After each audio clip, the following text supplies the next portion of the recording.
রাস্তার উপরে দাউ দাউ করে আগুন জ্বলছে, তবে এটি কোনো রাজনৈতিক ইস্যু নয়। বন্ধ কারখানা খুলে দেওয়ার জন্য বেক্সিমকো ইন্ডাস্ট্রিয়াল পার্কের শ্রমিকরা শতাধিক যানবাহনে ভাঙচুর চালিয়েছেন এবং 5টি যাত্রীবাহী বাসে আগুন দিয়েছে উত্তেজিত শ্রমিকরা। আমাদের এক কথা একটাই দাবি, আমাদের বেক্সিমকো না খুললে আমাদের কোনো কারখানা, ঢাকায় যত কারখানা আছে একটা কারখানা খোলা যাবে না। গত ডিসেম্বর মাস থেকে বেক্সিমকো ইন্ডাস্ট্রিয়াল পার্কের 16টি বন্ধ কারখানা খুলে দেওয়ার দাবিতে আন্দোলন করছেন শ্রমিকরা।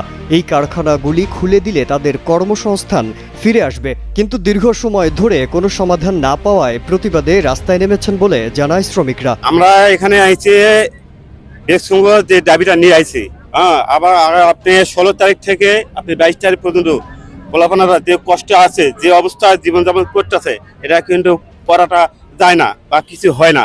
এমনকি মানুষের পিঠ থেকে গেছে। এখন চাই এক কথায় আমার এই কোম্পানিটা খুলে দিক। গত 5 আগস্ট ছাত্র জনতার গণ আন্দোলনে আওয়ামী সরকারের পতনের পর বন্ধ হয়ে যায় বেক্সিমকো ইন্ডাস্ট্রিয়াল পার্কের কারখানাগুলো।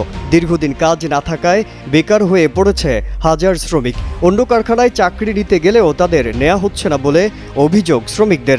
আমাদের দাবি হচ্ছে কি যে আমরা বিগত কয়েক মাস হচ্ছে ফ্যাসিস্ট সরকার পরিবর্তন হওয়ার পর থেকে আমাদের বেক্সিমকো কোম্পানিটা পুরোটাই আমাদের বন্ধ, যার কারণে আমাদের এই যে 40-42 হাজার শ্রমিক এখানে খেটে খাওয়া মানুষ, এমন একটা পরিস্থিতি দাঁড়াইছে যে আমরা যেখানেই যাই, কোনো জায়গায় কর্ম নিতে গেলেও সেখানে আমাদেরকে কেউ কর্ম দেয় না, যে বলে যে তারা বেক্সিমকোর লোক, এরা আন্দোলন করে, এই জন্য আমাদের চাকরি হয় না।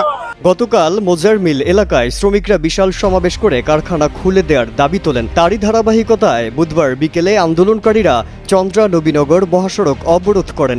এ সময় শতাধিক যানবাহনে ভাঙচুর চালায় শ্রমিকরা। এর মধ্যে 5টি যাত্রীবাহী বাসে আগুন দেয় আন্দোলনকারীরা।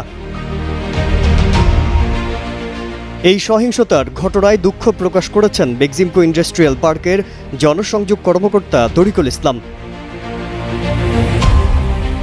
পুলিশ প্রথমে শ্রমিকদের বোঝানোর চেষ্টা করে বলে জানায় শিল্প পুলিশের সিনিয়র সহকারী পুলিশ সুপার আবু তালেব। আন্দোলনকারীদের সড়ক থেকে সরিয়ে দিয়ে যান চলাচল স্বাভাবিক করার চেষ্টা করছে পুলিশ। রাত 8টার দিকে চন্দ্রা নবীনগর সড়কে যান চলাচল স্বাভাবিক হয়, কিন্তু এই ঘটনার প্রভাব পুরো গাজীপুর অঞ্চলে পড়েছে বলে জানায় এই পুলিশ কর্মকর্তা।